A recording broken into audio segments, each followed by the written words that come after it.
समुद्र में उगी इस घास को इकोसिस्टम के लिए वरदान माना जाता है।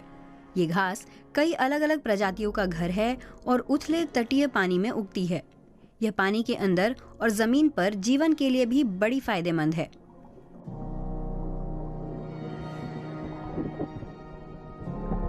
इसलिए वैज्ञानिकों की एक टीम पुर्तगाल के दक्षिणी अलगार्वे तट पर पानी के भीतर घास के मैदानों का अध्ययन कर रही है।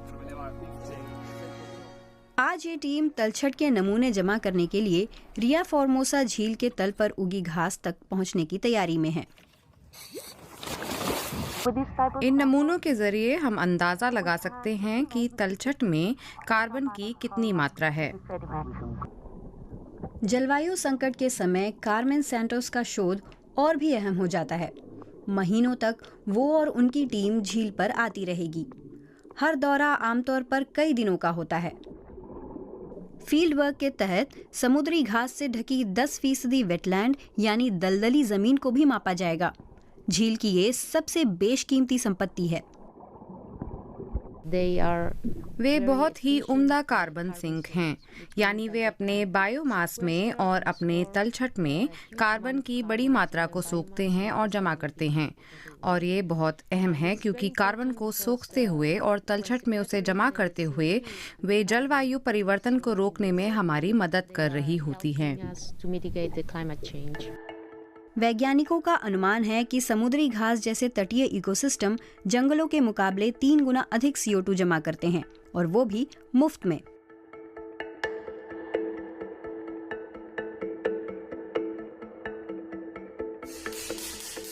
अलगार्वे सेंटर फॉर मरीन साइंसेज से जुड़ी कार्मेन सैंटोस और उनकी टीम ये पता लगा रही है कि इस नीले कार्बन की ठीक कितनी मात्रा रिया फॉर्मोसा में जमा है। उन्होंने पिछले 3 साल में करीब 80 नमूने लिए हैं। नमूनों को काटकर उनका विश्लेषण किया जाता है। उन्हें जलाकर वैज्ञानिक उनमें जमा कार्बन की मात्रा की गणना कर सकते हैं।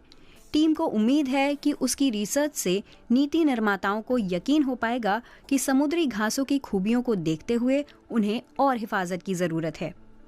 उनके निरीक्षणों से तटीय विकास योजना बनाने में भी स्थानीय स्तर पर मदद मिल सकती है। वैश्विक स्तर पर ये नतीजे जलवायु न्यूट्रलिटी के लक्ष्यों तक पहुंचने में मदद कर सकते हैं। नावों की अनवरत आवाजाही और उनके लंगरों से होने वाले नुकसान से समुद्री घास के जलमग्न मैदान दुनिया भर में खतरे में हैं।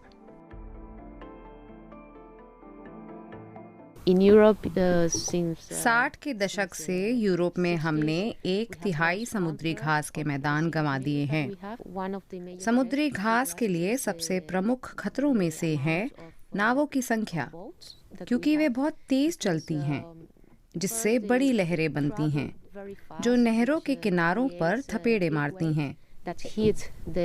लहरें उस तलछट को अस्त व्यस्त कर देती हैं जहां खार और घास पनप रही होती है। जल प्रदूषण से भी दुनिया भर में समुद्री घास की प्रजातियों पर खतरा आया है। रिया फॉर्मोसा में कड़े कानूनों से पानी की गुणवत्ता में सुधार आया है और इसके चलते समुद्री घास भी फिर से पनप रही है। झील के सबसे प्रतिष्ठित निवासियों को भी फायदा हुआ है, यानी समुद्री घोड़ों को। हाल के वर्षों में उनकी संख्या 90% से भी ज्यादा गिरी थी। प्रमुख कारण था गैर कानूनी रूप से मछली पकड़ना और उनके बसेरों का नष्ट होना। बचाव क्षेत्र और ऐसे कृत्रिम ढांचे मदद के लिए तैयार किए गए हैं। समुद्री घोड़ों को चिपके रहने के लिए कुछ चाहिए।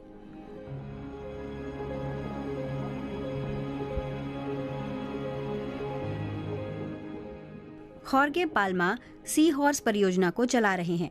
वो जीवों और समुद्री घास के आपसी संबंधों का अध्ययन कर रहे हैं। खाने और बसेरे के लिहाज से वो इलाके काफी फायदेमंद हैं, और भले ही समुद्री घोड़े उनका सीधा इस्तेमाल ना करें, लेकिन अप्रत्यक्ष रूप से तो करते ही हैं, क्योंकि यहाँ पर वो खाना तैयार होता है जिसे वो बाद में खाएंगे, जैसे छोटे झींगे, छोटे एम्फीपॉड। खाना उस रिसर्च ठिकाने के तालाबों से भी आता है जहाँ खॉर्गे पाल्मा काम करते हैं। यहाँ पैदा किए गए समुद्री घोड़ों का ये खाने का समय है। पाल्मा 2007 से उनका अध्ययन कर रहे हैं। उनमें से कुछ को रिया फॉर्मोसा के पानी में छोड़ दिया जाएगा। ये एक शुरुआत है। उम्मीद है कि उनकी बची हुई आबादी को संरक्षित करने की ये कोशिश बेकार नहीं जाएगी।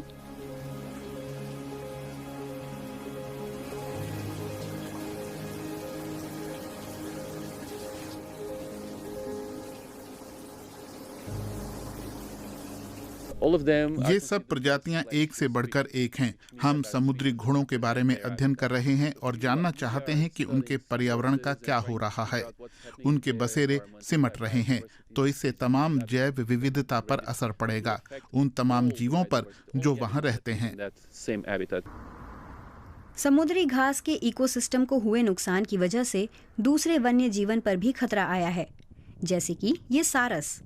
कम ज्वार में वे रिया फार्मोसा की घास को चर लेते हैं। कार्मेन सैंटोस और उनकी टीम ने गर्मियों में समुद्री घास रोपी थी। अब वे उसका मुआयना कर रही हैं कि पौधे जीवित रह पाए या नहीं।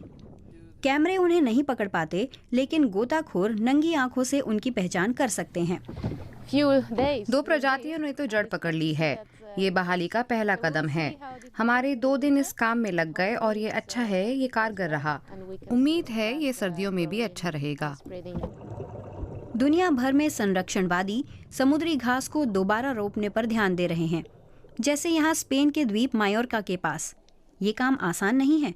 नए पौधे नाजुक होते हैं और धीमे धीमे उगते हैं। लेकिन हाल के अध्ययन बताते हैं कि यूरोप में समुद्री घास फिर से उगने लगी है। ये इस बात का संकेत है कि सुरक्षा और रखरखाव की कोशिशें बदलाव ला सकती हैं।